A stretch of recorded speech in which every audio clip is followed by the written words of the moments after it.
Good morning बच्चों।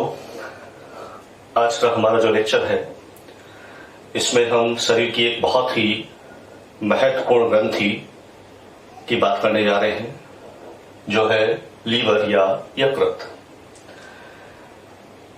Liver हमारे शरीर की सबसे बड़ी ग्रंथि है, largest gland of the body, जो कि उत्पत्ति में एंडोडर्मल होती है। चॉकलेट कलर की ग्रंथि है जो उदर गुहा में डायफ्राम के ठीक नीचे दाईं ओर स्थित होती है। लोकेशन लीवर की अगर देखें तो ये एब्डोमिनल कैविटी में डायफ्राम के ठीक नीचे दाईं ओर राइट साइड में ये स्थित होती है। इस ग्रंथि का जो वेट होता है वो 1.2 to 1.5 kg होता है। नर के अंदर इसका वेट महिलाओं की तुलना में थोड़ा सा ज्यादा होता है। क्लियर? ये जो लीवर है ये बाहरी संरचना में दो पालियों में बटा हुआ होता है, जिसमें एक होती है दाईं पाली और एक होती है बाईं पाली। दाईं पाली बाईं पाली की तुलना में आकार में बड़ी होती है। ये दाईं पाली भी 3 उप पालियों में बटी हुई रहती है। 3 सब लॉब इसके अंदर पाए जाते हैं। एक होता है राइट लोब प्रॉपर, एक है क्वाड्रेट लोब और एक होता है कॉर्डेट लोब। तो जो दाईं पाली है राइट लोब है, इसके अंदर 3 सब लोब होते हैं, right lobe proper, quadrate lobe and caudate lobe. Clear? तो 2 पालियां लीवर के अंदर होती है, right lobe and left lobe, और ये दोनों पालियां एक लिगामेंट के द्वारा आपस में जुड़ी हुई रहती है। वो लिगामेंट होता है फाल्सी फॉर्म लिगामेंट। कौन सा लिगामेंट है? फाल्सी फॉर्म लिगामेंट, जो इन दोनों पालियों को आपस में जोड़े रखता है, आपस में कनेक्ट रखता है। क्लियर?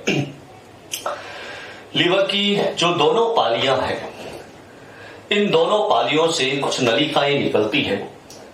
कौन कौन सी वो नलिकाएं हैं उसके बारे में हम बात करते हैं।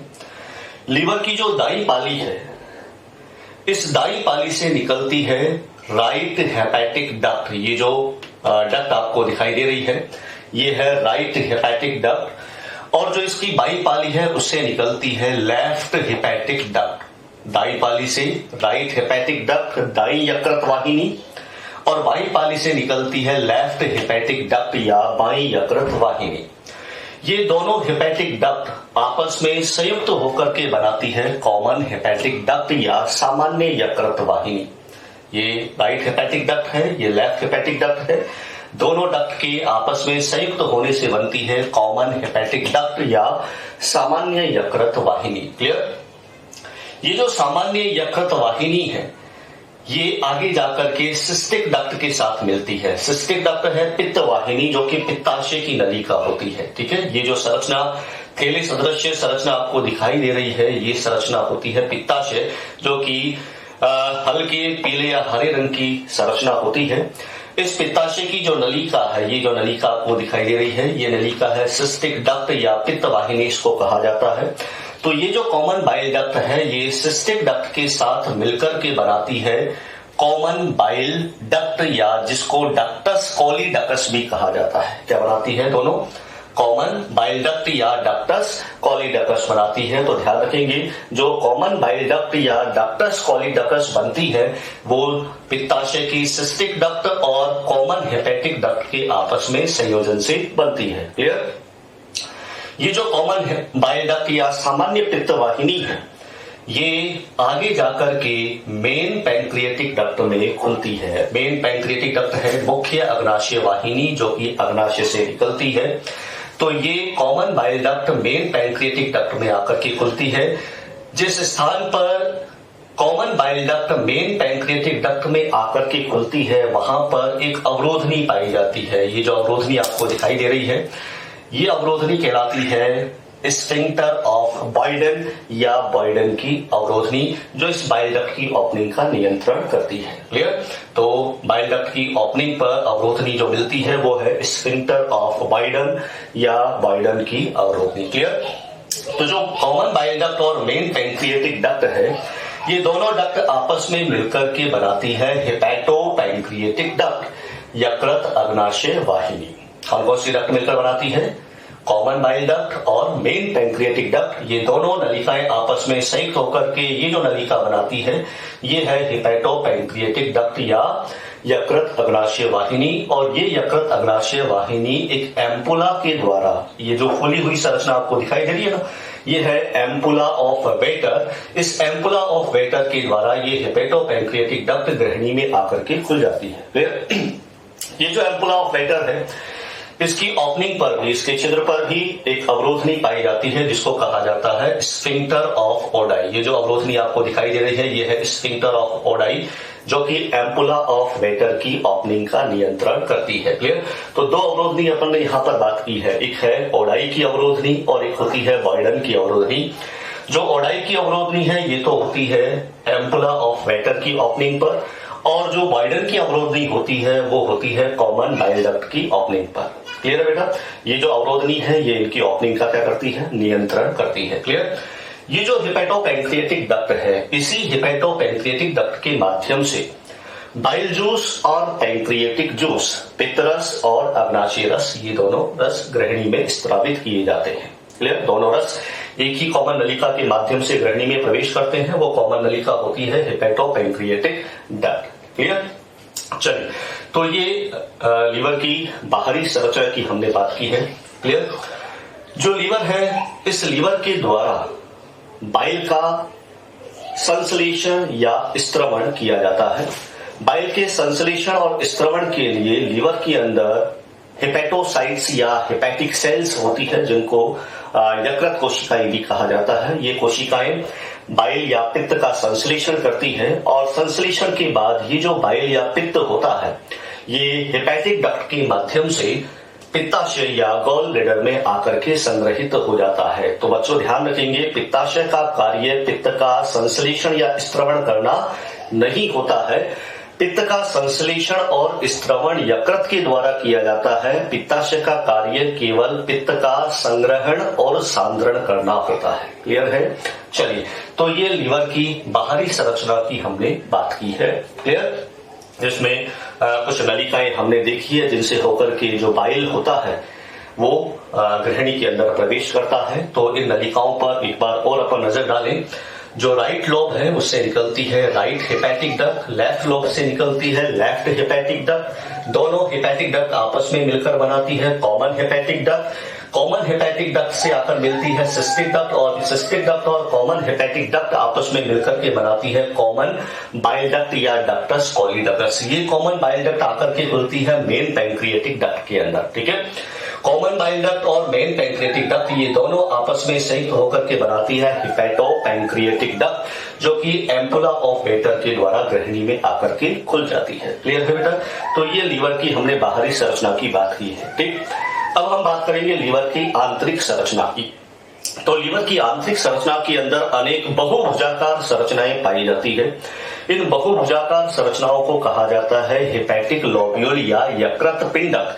ये हेपेटिक लोब्यूल ही लीवर की संरचनात्मक एवं क्रियात्मक इकाई कहलाते हैं। हेपेटिक लोब्यूल को ही लीवर की स्ट्रक्चरल एंड फंक्शनल यूनिट कहा जाता है। जैसे अपन पढ़ते ना कि हमारी जो बॉडी है, हमारा जो शरीर है, वो कई सारी सेल्स या कोशिकाओं से मिलकर बना होता है। ये कोशिकाएं ही हमारे शरीर की संरचनात्मक और क्रियात्मक इकाई होती है। तो उसी तरह से जो लीवर है उसकी संरचनात्मक और क्रियात्मक इकाई होती है हेपेटिक लोब्यूल या यकृत पिंडक। ठीक है? यहां पर हम एक हेपेटिक लोब्यूल की संरचना के बारे में बात करेंगे। उससे पहले हम बात करते हैं कि जो हेपेटिक लोब्यूल है, जैसा कि मैंने बताया, आकृति में बहुभुजाकार होता है, और हर हेपेटिक लोब्यूल के चारों ओर एक रेशेदार संयोजी ऊतक का आवरण पाया जाता है, जिसको हम ग्लिसन्स कैप्सूल कहते हैं। क्या कहते हैं बेटा? ग्लिसन्स कैप्सूल कहते हैं। और इस ग्लिसन्स कैप्सूल का पाया जाना ही स्तनधारियों के लीवर का यूनिक फीचर या अद्वितीय लक्षण कहलाता है। क्लियर? तो अब हम बात करते हैं हेपेटिक लोब्यूल की संरचना के बारे में। तो लीवर की संरचना क्लियर है आप सभी बच्चों को? लीवर की संरचना का डायग्राम आप लोग देख सकते हैं किसी भी बुक्स के अंदर, ये आपको मिल जाएगा। एनसीईआरटी की बुक्स के अंदर भी ये डायग्राम दिया हुआ है, तो वहां से आप इसको देख सकते हैं। क्लियर है? चलिए, अब हम बात करते हैं हेपेटिक लोब्यूल की संरचना की। तो देखिए बेटा, जो हेपेटिक लोब्यूल है आकृति में बहुभुजाकार होता है। इस तरह की ये संरचनाएं होती हैं, बहुभुजाकार संरचनाएं होती हैं।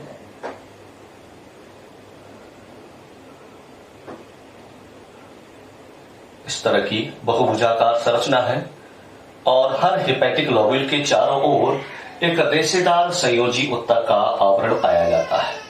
यह रेशेदार संयोजी ऊतक का आवरण होता है हर हेपेटिक लोब्यूल के चारों ओर। इस रेशेदार संयोजी ऊतक के आवरण को ही कहा जाता है ग्लीसन्स कैप्सूल, और इस ग्लीसन्स कैप्सूल का पाया जाना ही स्तनधारियों के लीवर का अद्वितीय लक्षण माना जाता है। तो ये जो आवरण है, यह आवरण कहलाता है ग्लीसन्स कैप्सूल। क्लियर है बेटा? क्लियर? हर हेपेटिक लोब्यूल का जो सेंटर होता है, यहां पर एक केंद्रीय सिरा होती है। ये केंद्रीय सिरा हेपेटिक वेन या यकृत सिरा की शाखा होती है। किसकी शाखा होती है? हेपेटिक वेन या यकृत सिरा की ये शाखा होती है। क्लियर? इस केंद्रीय सिरा के चारों ओर हेपेटोसाइट्स या हेपेटिक सेल्स, जिनको हम लीवर सेल्स भी कहते हैं, उनकी अरीय कतारें पाई जाती है। इस तरह से ये जो कोशिकाएं है, ये है हेपेटोसाइट्स या हेपेटिक सेल्स, या इनको हम लीवर सेल्स भी कह सकते हैं। तो इनकी अरीय कतारें इस केंद्रीय सिरा के चारों ओर पाई जाती है। इन अरीय कतारों को हम हेपेटिक कॉर्ड भी कहते हैं। क्या कहते हैं इनको? हेपेटिक कॉर्ड या यकृत रज्जु भी इनको कहा जाता है। इस तरह से ये हेपेटोसाइट्स की अरीय कतारें होती हैं, जिनको हम बोलते हैं हेपेटिक कॉर्ड या यकृत रज्जु। ठीक है? ये जो हेपेटिक सेल्स है या हेपेटोसाइट्स है, इन्हीं के द्वारा बाइल का संश्लेषण और स्त्रवण किया जाता है। ठीक है? संश्लेषण के बाद जो बाइल होता है, इनको ये कोशिकाएं महीन नलिकाओं में स्त्रावित कर देती है। इन महीन नलिकाओं को कहा जाता है बाइल केनालिक्यूली। ये जो हेपेटोसाइट्स की कतारें आपको दिखाई दे रही है ना, इन कतारों के बीच में ये जो महीन नलिकाएं होती है, इन नलिकाओं को कहा जाता है बाइल केनालिक्यूली। और इन्हीं बाइल केनालिक्यूली के अंदर ये हेपेटोसाइट्स बाइल को स्त्रावित कर देती है। ठीक है? ये जो बाइल केनालिक्यूली है, ये सभी आकर के खुलती है इंटरलोब्यूलर बाइल डक्ट के अंदर, जो कि हेपेटिक डक्ट की शाखाएं होती है। और ये इंटरलोब्यूलर बाइल डक्ट आकर के खुलती है हेपेटिक डक्ट के अंदर। ठीक है? जो हेपेटिक डक्ट है, वहां से ये बाइल पित्ताशय में या गॉल ब्लैडर में जाकर के संग्रहित हो जाता है। जब भोजन ग्रहणी के अंदर प्रवेश करता है तो इस पित्ताशय के अंदर संकुचन होता है और पित्ताशय से ये बाइल निकल करके पहले सिस्टिक डक्ट में आता है और वहां से कॉमन बाइल डक्ट के माध्यम से हेपेटोपैंक्रियाटिक डक्ट में पहुंचता है और वहां से ये ग्रहणी के अंदर स्त्रावित कर दिया जाता है। ठीक है? तो ये पित्त के परिवहन का मार्ग होता है। हेपेटोसाइट्स पित्त का संश्लेषण करती है। संश्लेषण के बाद पित्त आता है बाइल केनालिक्यूली के अंदर। बाइल केनालिक्यूली आपस में मिलकर बनाती है इंटरलोब्यूलर बाइल डक्ट, जो कि हेपेटिक डक्ट की ही शाखाएं होती है। ये इंटरलोब्यूलर बाइल डक्ट बनाती है हेपेटिक डक्ट। हेपेटिक डक्ट के माध्यम से जो बाइल है वो जाकर के संग्रहित हो जाता है गॉल ब्लैडर या पित्ताशय के अंदर। जब आवश्यकता पड़ती है तो पित्ताशय में संकुचन होता है, वहां से ये बाइल सिस्टिक डक्ट में आता है और वहां से कॉमन बाइल डक्ट के माध्यम से हेपेटोपैंक्रियाटिक डक्ट में पहुंच जाता है और हेपेटोपैंक्रियाटिक डक्ट के द्वारा इसको ग्रहणी में स्त्रावित कर दिया जाता है। ठीक है? तो ये पित्त के परिवहन का मार्ग होता है। क्लियर है बेटा? तो ये हमने बात की हेपेटोसाइट्स की। क्लियर? अब देखिए, ये जो हेपेटोसाइट्स की कतारें हैं, ये जो लाइंस होती है हेपेटोसाइट्स की, इनके बीच में ये जो अवकाश आपको दिखाई दे रहे हैं, इन अवकाशों को कहा जाता है साइनोसॉइड्स। ये अवकाश कहलाते हैं साइनोसॉइड्स, जो कि रक्त से भरे हुए अवकाश होते हैं और ये सभी साइनोसॉइड्स आकर के खुलते हैं केंद्रीय सिरा के अंदर। क्लियर? ये जो केंद्रीय सिरा होती है, जैसा कि हमने बात की, यकृत सिरा की ही शाखाएं होती है और ये जो यकृत सिराएं होती है, ये जाकर के ये जो यकृत सिरा है ये जाकर के खुलती है इंफीरियर वेना केवा अर्थात पश्च महाशिरा के अंदर। ठीक है? तो लीवर के प्रत्येक लोब्यूल की जो केंद्रीय सिरा है वो जाकर के खुलती है हेपेटिक वेन या यकृत सिरा के अंदर और यकृत सिरा जाकर के खुलती है कहां पर? इंफीरियर वेना केवा या पश्च महाशिरा के अंदर। और इस पश्च महाशिरा के माध्यम से इस रक्त को पहुंचा दिया जाता है हृदय के दाएं आलिंद के अंदर। क्लियर है? तो इस तरह से जो लीवर है वहां से रक्त को हृदय में पहुंचाया जाता है। क्लियर है बेटा? चलिए अब देखिए, ये जो साइनोसॉइड्स होते हैं, ये साइनोसॉइड्स रक्त से भरे हुए अवकाश होते हैं, एंडोथेलियल सेल्स से आवृत रहते हैं और इन एंडोथेलियल सेल से कुछ विशिष्ट भक्षक कोशिकाएं जुड़ी हुई रहती है। ये जो कोशिकाएं मैं बना रहा हूं, ये भक्षक कोशिकाएं हैं जिनको हम कुप्फर सेल्स कहते हैं। ये जो कोशिकाएं आपको दिखाई दे रही है, ये है कुप्फर सेल्स, जिनको लीवर की भक्षक कोशिकाएं कहा जाता है।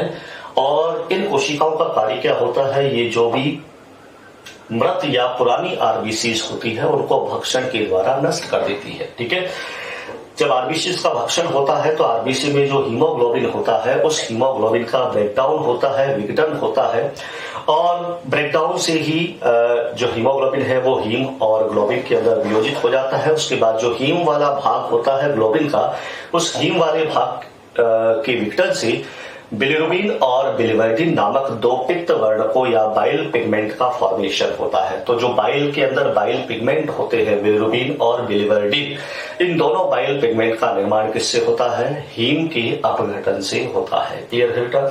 चलिए, तो ये जो कुप्फर सेल्स होती है ये फैगोसाइटिक सेल्स होती है, भक्षक कोशिकाएं होती है, मृत या पुरानी आरबीसीज को भक्षण के द्वारा नष्ट कर देती है। क्लियर है? चलिए अब देखिए, जो प्रत्येक हेपेटिक लॉब्यूल है, प्रत्येक हेपेटिक लॉब्यूल का जो प्रत्येक कोना होता है, कॉर्नर होता है, इस कॉर्नर पर 3 ओपनिंग पाई जाती है। हर कोने पर 3 ओपनिंग होती है। कौन कौन सी 3 ओपनिंग होती है? ये जो 3 ओपनिंग्स हेपेटिक लॉब्यूल के प्रत्येक कोने पर होती है, ये 3 नलिकाओं की ओपनिंग होती है या 3 वाहिनियों की ओपनिंग होती है। कौन कौन सी ये 3 वाहिनियां होती है? पहली जो ओपनिंग होती है वो होती है हेपेटिक पोर्टल वेन, यकृत निवाहिका शिरा की शाखा की। क्लियर? यकृत निवाहिका शिरा आहार नाल के विभिन्न भागों से रक्त लेकर के यकृत में आती है। क्लियर?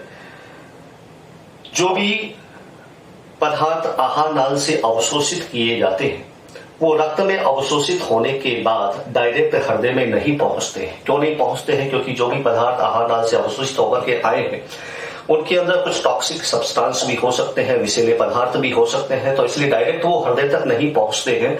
इन सभी अवशोषित पदार्थों को यकृत निवाहिका शिरा के माध्यम से लीवर तक लाया जाता है और लीवर के अंदर डिटॉक्सिफिकेशन की प्रवृत्ति होती है, निराविषीकरण की क्षमता होती है। ये लीवर इन रक्त में उपस्थित जो भी विषैले पदार्थ होते हैं उनको विषहीन या नॉन टॉक्सिक सब्सटेंस के अंदर परिवर्तित कर देता है। ठीक है? तो यही कारण है कि आहार नाल से जो पदार्थ अवशोषित होते हैं वो रक्त के माध्यम से सीधे हृदय में नहीं पहुंचते हैं, बल्कि पहले कहाँ लाए जाते हैं? लीवर तक लाए जाते हैं। और जो लीवर होता है वो रक्त में जो भी टॉक्सिक सब्सटेंस होते हैं उनको डिटॉक्सिफाई कर देता है, उनको नॉन टॉक्सिक सब्सटेंस के अंदर परिवर्तित कर देता है। क्लियर? तो पहली जो ओपनिंग होती है वो हेपेटिक पोर्टल वेन की शाखा की होती है। क्लियर? दूसरी जो ओपनिंग यहां पर होती है वो होती है हेपेटिक आर्टरी, मतलब यकृत धमनी की। ये जो यकृत धमनी है ये महाशिरा से, एओर्टा से शुद्ध रक्त लेकर के आती है यकृत के अंदर। तो ध्यान रखेंगे, यकृत के अंदर 2 रक्त वाहिनियां रक्त लेकर के आती है। एक तो हेपेटिक पोर्टल वेन जो कि आहार नाल के विभिन्न हिस्सों से रक्त लेकर आती है, और एक है हेपेटिक आर्टरी जो कि महाधमनी से शुद्ध रक्त लेकर के या ऑक्सीजनेटेड ब्लड लेकर के यकृत में आती है। क्लियर? चलिए, तीसरी जो ओपनिंग होती है वो होती है बाइल डक्ट की शाखाओं की। तीसरी जो ओपनिंग है वो बाइल डक्ट की शाखाओं की होती है। तो इस तरह से 3 ओपनिंग यहां पर पाई जाती है। एक तो हेपेटिक पोर्टल वेन की ब्रांच की होती है, एक हेपेटिक आर्टरी की ब्रांच की होती है और एक बाइल डक्ट की ब्रांच की होती है। ये जो तीनों ओपनिंग्स है, इन तीनों ओपनिंग्स को संयुक्त रूप से कहा जाता है पोर्टल ट्रायड या निवाहिका त्रिक। ये जो तीनों ओपनिंग्स हैं, इन तीनों ओपनिंग्स को संयुक्त रूप से कलेक्टिवली कहा जाता है पोर्टल ट्रायड या निवाहिका त्रिक। क्लियर है बेटा? तो ये जो स्ट्रक्चर है ये हेपेटिक लोब्यूल या यकृत पिंडक की संरचना है। उम्मीद है आपको लीवर की स्ट्रक्चर समझ में आई होगी। इस वीडियो लेक्चर के माध्यम से अपन ने लीवर की और स्ट्रक्चर के बारे में जानने की कोशिश की है। क्लियर? हमारा जो नेक्स्ट लेक्चर होगा उस लेक्चर के अंदर हम लीवर के फंक्शंस के बारे में बात करेंगे, क्योंकि जो लीवर है वो शरीर का एक ऐसा अंग है जो कि सबसे ज्यादा कार्यों को संपन्न करता है। तो आप समझ सकते हैं कि अगर किसी व्यक्ति का लीवर कार्य करना बंद कर दे तो कौन कौन से कार्य उसके प्रभावित हो जाएंगे। तो नेक्स्ट जो वीडियो लेक्चर अपना होगा वो लीवर के फंक्शंस पर होगा, जहां पर हम लीवर के कार्यों के बारे में बात करेंगे। क्लियर? ओके बच्चों, थैंक यू।